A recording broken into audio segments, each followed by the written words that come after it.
Around 1 p.m. on March 13, 1994, Larry Medina, his wife Betty, and their 3 children were looking forward to spending a quiet afternoon at their new home in Houston, Texas.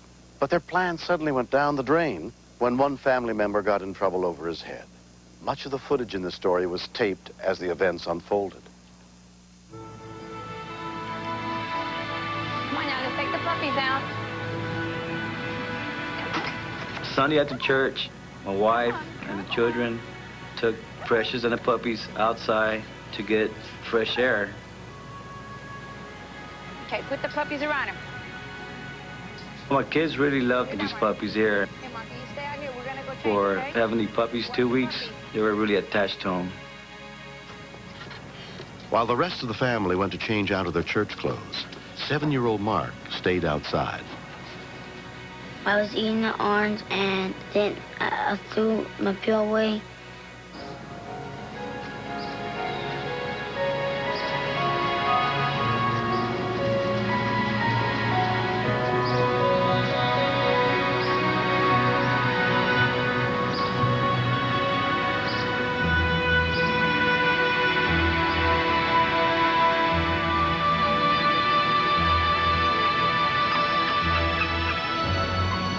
I saw the little tail went in the pipe. Then I tried to reach for it.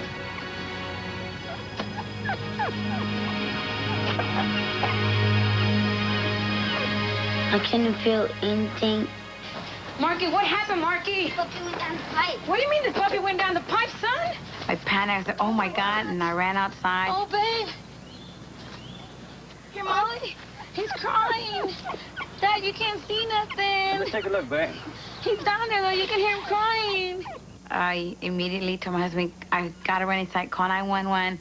And he goes, for what are you going to call 911 for? I said, because they'll know what to do. Here, what's the matter? Larry, start digging here, Larry. Go right here. I didn't know how we were going to get it out, but I started digging. Thank you, sir. 911 advised Betty to call the local SPCA. SPCA? Yes, my puppy just went down the sewer line. Can you send somebody out here to help me rescue him? Around 2 in the afternoon, members of the SPCA rescue unit, including Michelle Rhea, got to the scene. When I arrived, I found Mr. Medina digging up the sewer pipe. Hi, I'm with the SPCA. Hi. Yes, my puppy fell into this pipe here. It sounded like the puppy was really close to where he had fallen into. Dug up, but I don't have the equipment to cut the pipe open. At that time, we thought we would be able to remove the pipe and grab him from there.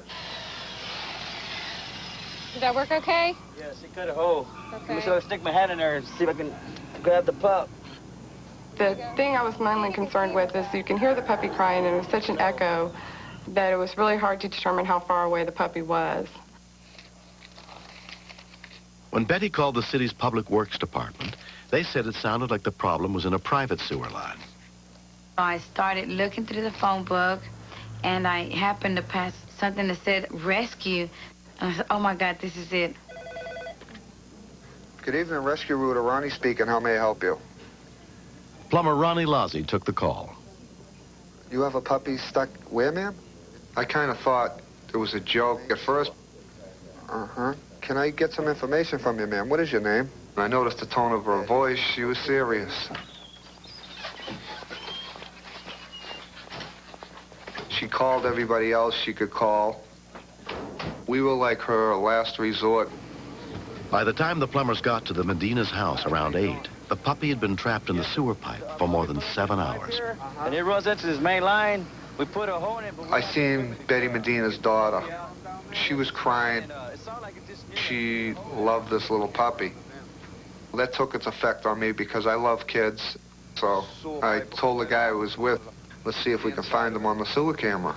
Jimmy, you want to pass me that rail? It's an infrared head on the rail, and we have a regular TV monitor that we hook it up to.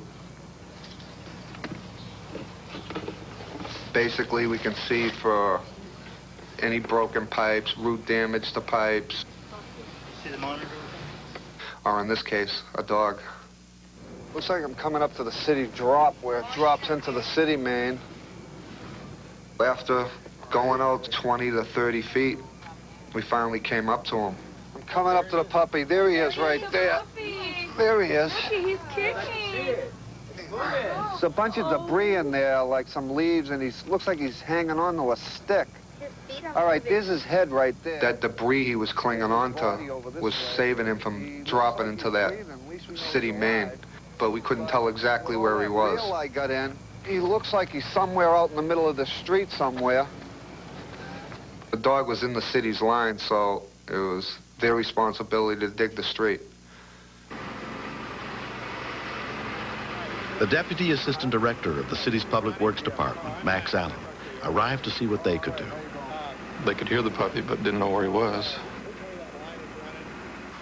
In discussing it with Ronnie, he indicated that they had a radio transmitter that they could bring and attach to the TV camera and pinpoint the location. Jimmy, come in a few more feet.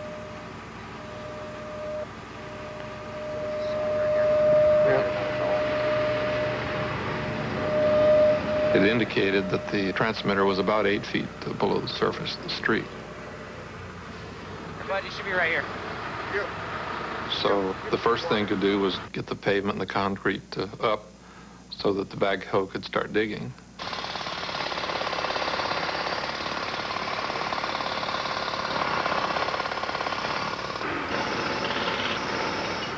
We were waiting for the city to dig the street, and we didn't want to lose the dog before that point.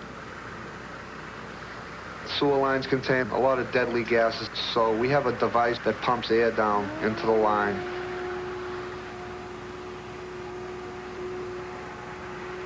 People might think that because they're dogs, they don't know anything, but Precious sat on the porch, and she just sat there, and she wouldn't move, she wouldn't play with the other puppies. She just sat there, just waiting. She knew that there was one of her puppies missing. A